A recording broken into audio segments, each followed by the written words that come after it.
Warahmatullahi wabarakatuh.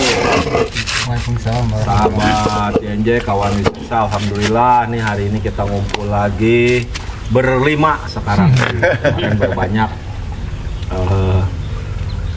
Intinya karena ada tukang kamera, ya udah kita jalan, kita mau biasa ngobrol, ngopi, ngobrol perkara iman, ngobrol ya pokoknya majelis tapi majelis ada. Siap. Siap. Kumaha. Ya, enak kan kayaknya Pak kunaon Pak PL, Pak dosen atau napi Pak Ishak itu kok abdi disebut dosen, kunaon abdi disebut PPL, penyuluh. Ya, hari abdi kan para petani pada dasarnya pinter Pak, jago, ahli, udah ngutak-ngatik tanah mah ahli belah. Itu bidang nap. Tapi kebetulan tidak ada aturan. Abdi kan abdi sempat ngobrol sareng Pak Ustadz Deden, Pak Ustadz Yudi pernah abdi ningali jalmi amun ketika istiqomah itu pakai aturan anu jelas, hukum anu jelasnya Pak Ustadz. Ya. Bakal menghasilkan anu saya. Bias istiqomah tapi teu berilmu itu akan menurut abdi kurang Tetap ayat timpang. gitu. Maka abdi dipadukan sareng pertanian. Ketika pertanian itu ada aturan, cara nyipo, cara penanaman, pola tanam. Ternyata petani yang dulu itu bagus, cuma mereka tidak aturan dengan ada perubahan sistem seperti pemupukan lebih banyak menghasilkan lebih banyak. Pupuk apa yang digunakan? Kimia. Lama-lama sur PPLT semakin banyak kimia yang digunakan, maka semakin banyak pula terus tiap musim itu yang harus digunakan, dipakai. Jadi akhirnya abdi tidinya teh sareng Pak Ishak bagaimana caranya supaya memulihkan tanah baik, terus modal bisa pulih, tina modal awal kan harinya yur teh paling agung itu 50 bata itu 3 juta Pak. Modal awal. Modal awal. Kata abdi ketemu Pak Alif, dia orang buktikan anu pelajaran abdi sareng Pak Alif, ya alhamdulillah abdi tiasa nerangkeun da eta mah hakna Pak Alif, mungkin milik bagian Pak Alif yang Allah kasihkan. Da belum tentu abdi nurutan sama sang Pak Alif akan sama, itu belum tentu. Ya, intinya mah nomor satu tadinya Pak Ustadz, kurang kudu istiqomah. Istiqomah konsisten. Karena Allah itu suka yang istiqomah. Karena Pak Ustadz cenah. Jadi sampai mukaan kitab. Saya terinspirasi dari kitab yang saya buka itu namanya kitab Tanbihul Ghafilin. Peringatan bagi orang-orang yang lupa. Di dalam kitab ini ada pepatah nasihat ulama yang mengatakan bahwa qala ba'dul hukama, sebagian ahli hikmah, ulama yang begitu dekat dengan Allah, sebagian ahli hikmah mengatakan bahwa alamatul ladzis taqoma, tanda orang-orang istiqomah, ayakuna adanya masaluhu kamasalil jibal, perumpamaan orang istiqomah itu seperti gunung. Lahu arba'u alamatin, gunung itu mempunyai 4 tanda. Tandanya ya ahaduha, yang pertama annahu la yudhibuhu al-harru, tidak meleleh oleh panas.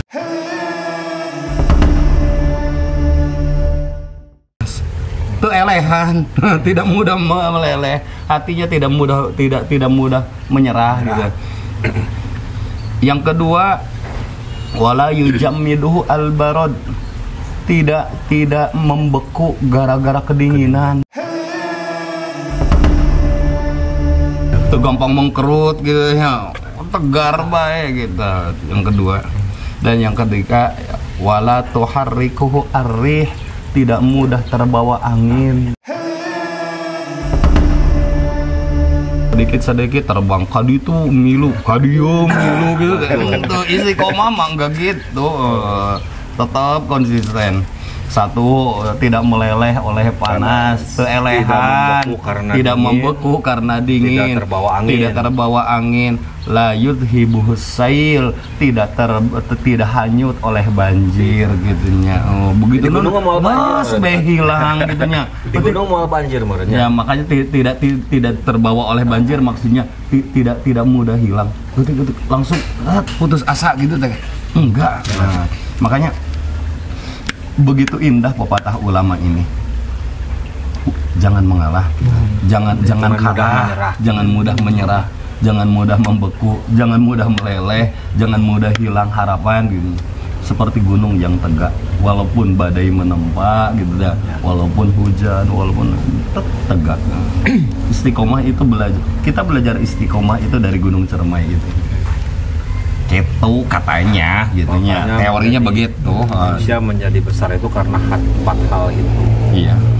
Pak Ustad, eta redaksi nu kitu teh dongkapna teh langsung di ulama apa memang setelah ayeuna teh diterjemahkan seperti itu kata-kata teh begitu indah gitu teh. Iya. Abi kadang sok Hebatnya ulama gini. Ulama itu adalah orang yang mempunyai sensitivitas dengan ilham. Hatinya itu sensitif, lembut, sehingga mampu menyerap pelajaran-pelajaran ilahiyah, pelajaran-pelajaran ketuhanan. Dengan melihat gunung, dengan melihat pohon, dia mampu mengambil pelajaran. Makanya ayat itu kan ada 2. Ayat itu bukan yang kita pahami, ayat itu adalah Al-Quran, tidak. Definisi ayat itu tanda kebesaran Allah.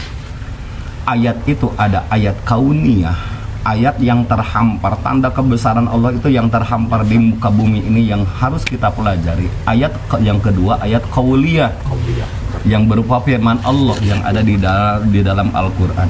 Dua-duanya harus dipelajari, baik ayat qauliyah, firman Allah yang ada dalam Al-Quran, ataupun ayat kauniyah yang terhampar di muka bumi ini. Nah, orang-orang yang hatinya sudah sensitif kepada Allah, maka beliau-beliau itu mampu mempelajari dua-duanya, sehingga ketika melihat gunung mampu mengambil pelajaran, melihat tanah mampu mengambil pelajaran. Itulah orang-orang yang hikmah, ahli hikmah itu seperti itu, punya sensitivitas yang tinggi terhadap kejadian alam gitu, tanda-tanda kebesaran Allah. Nah, makanya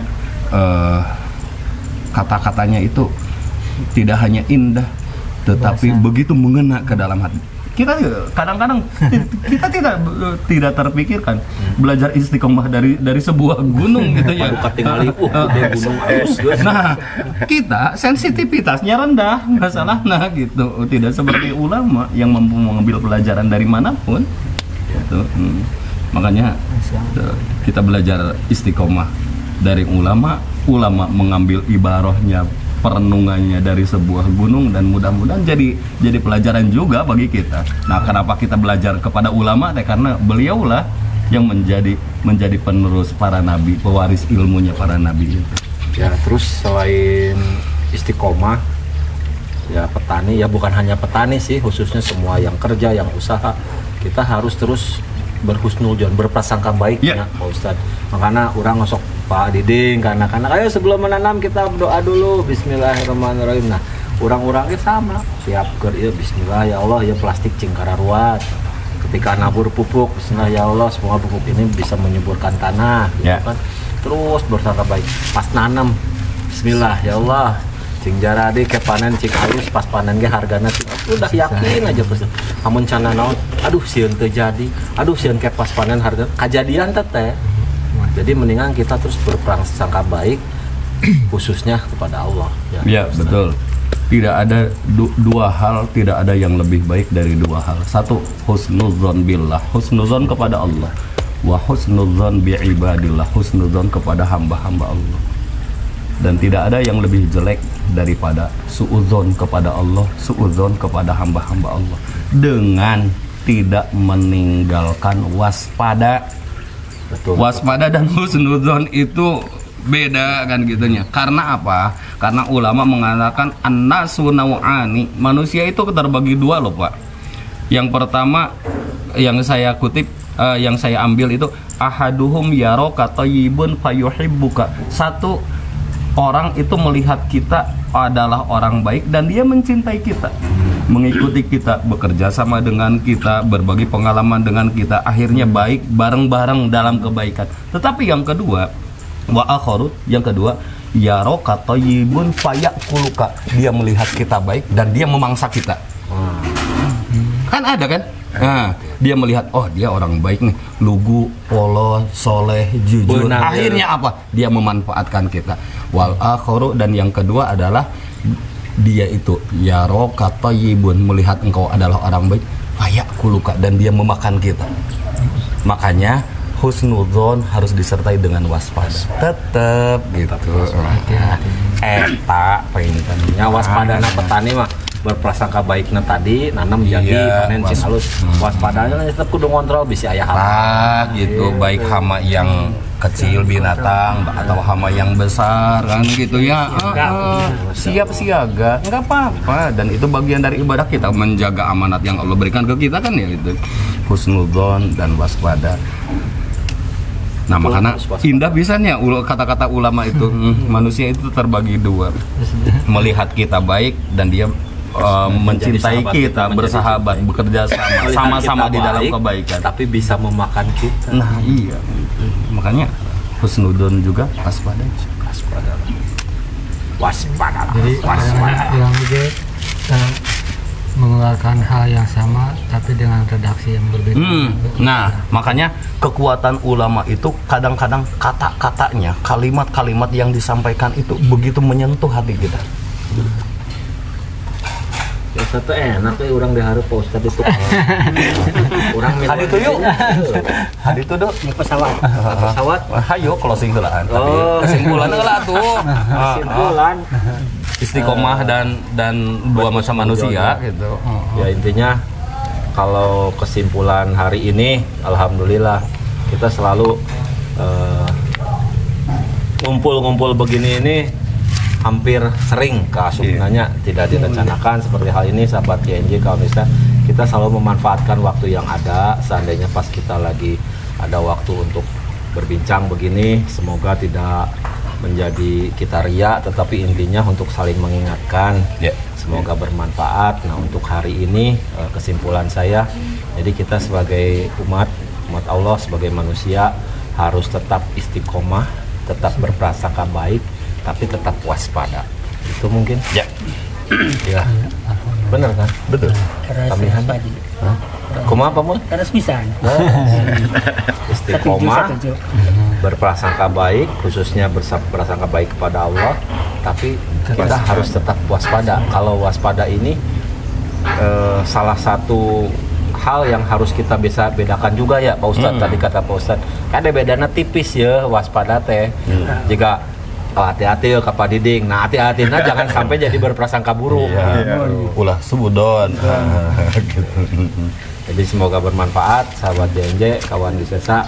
Bentar lagi ada yang mau manasik. Assalamualaikum warahmatullahi wabarakatuh. Waalaikumsalam. Semoga menjadi berkah buat kita semua. Amin.